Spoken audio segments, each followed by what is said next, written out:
Hey guys, welcome back to my channel Foodies Kitchen Recipe. আশা করছি সবাই খুব ভালো আছেন। আজকে আমি আপনাদেরকে খুবই সিম্পল একটা রেসিপি দেখাবো। ডাল তো আমরা সবাই রান্না করতে পারি। কিছু ট্রিক্স ফলো করলে এই সিম্পল ডাল কিন্তু খেতে অসম্ভব ভালো হয়। আমার রেসিপিটি ভালো লাগলে অবশ্যই চ্যানেলটিকে সাবস্ক্রাইব করে পাশে থাকা বেল আইকনটিতে ক্লিক করতে ভুলবেন না। আর ফেসবুকে যদি আপনি আমার ভিডিওটি দেখে থাকেন তাহলে অবশ্যই একটা থামস আপ দিয়ে ভিডিওটি শেয়ার করে দিবেন। প্রথমে আমি ডাল সিদ্ধ করে নেব।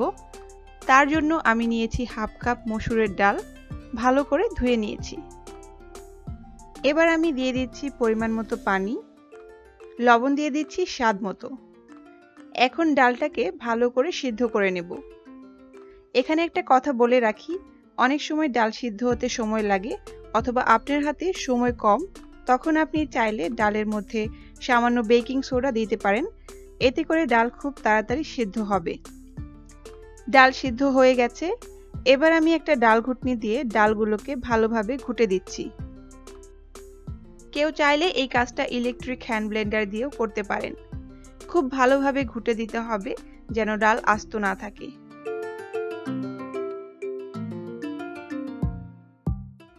এবার দিয়ে দিচ্ছি 1 চামচ আদা রসুন বাটা, কিছু কাঁচা পেঁয়াজ কুচি, 2 থেকে 3টা আস্ত কাঁচামরিচ দিয়ে দিচ্ছি ফ্লেভারের জন্য। দিয়ে দিচ্ছি হলুদের গুঁড়া 1 চামচ, ধনে গুঁড়া হাফ চামচ। ধনে গুঁড়াটা অবশ্যই দেওয়ার ট্রাই করবেন, এতে করে ডালের টেস্ট খুব ভালো হয়।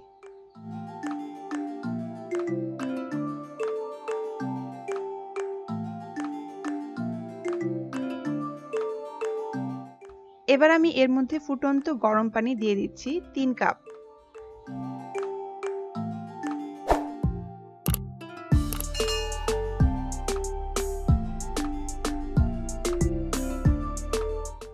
এর মধ্যে যে ফেনাগুলো দেখা যাচ্ছে তা আমি তুলে ফেলে দিচ্ছি।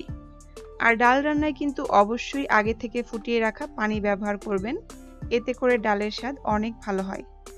ছোটবেলায় মাকে বলতে শুনেছি ডালের পানি নাকি যত বেশি জাল পাবে ডাল তত বেশি মজা হয়। আপনারা চাইলে এখানে টক হিসেবে টমেটো দিতে পারেন, কাঁচা আম, জলপাই, করমচা যে কোনোটা দিতে পারেন। তবে আমি আজকে কোনো টক দিব না, এমনিতেই রান্না করে দেখাবো। ডাল ভালোভাবে জাল হয়ে গেছে। এবার বাগার দেওয়ার পালা। তার জন্য চুলায় একটা ফ্রাই প্যান নিয়ে নিয়েছি।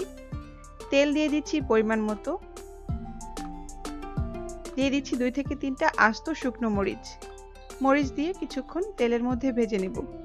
শুকনো মরিচটা তেলের মধ্যে একটু ভেজে নিলে এর থেকে খুব সুন্দর একটা ফ্লেভার সৃষ্টি হয়। এবার দিয়ে দিচ্ছি রসুন কুচি। আমি ডালের বাগারে রসুন একটু বেশি দেই, কারণ রসুনের ফ্লেভারটা আমার কাছে খুব ভালো লাগে। পেঁয়াজ কুচি দিয়ে দিচ্ছি পরিমাণ মতো।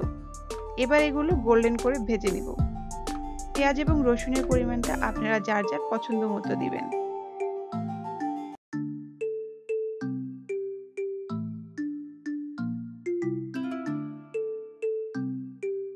দিয়ে দিচ্ছি কিছু আস্ত জিরা আর কিছু আস্ত কালো জিরা। কেউ চাইলে 5 ফোড়নও দিতে পারেন, তবে আমার কাছে 5 ফোড়নের গন্ধটা ডালের মধ্যে ভালো লাগে না, তাই আমি দেই না। এবার হচ্ছে আসল ট্রিক্স, ডালটাকে বেশি সুস্বাদু করার জন্য।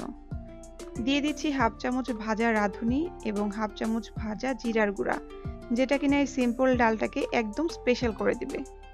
খুব বেশি সময় আর ভাজার দরকার নেই, 10 সেকেন্ড নেড়ে চেড়ে এবার ডালের মধ্যে দিয়ে দিচ্ছি। এখন একটা ঢাকনা দিয়ে ঢেকে একটা বলক আসলেই নামিয়ে নিব। তো এই ছিল আমার আজকের সিম্পল ডালের রেসিপি। অবশ্যই এভাবে রান্না করে দেখবেন, আশা করি আপনাদের কাছেও ভালো লাগবে। আর যারা এখনও আমার চ্যানেলটিকে সাবস্ক্রাইব করেননি, প্লিজ এক্ষুনি সাবস্ক্রাইব করে পাশে থাকা বেল আইকনটিতে ক্লিক করে রাখবেন। এতে করে আমি নতুন কোনো রেসিপি আপলোড করলে সাথে সাথে আপনার কাছে পৌঁছে যাবে। সবাই অনেক বেশি ভালো থাকবেন। ভিডিওটি দেখার জন্য আপনাদেরকে অনেক ধন্যবাদ।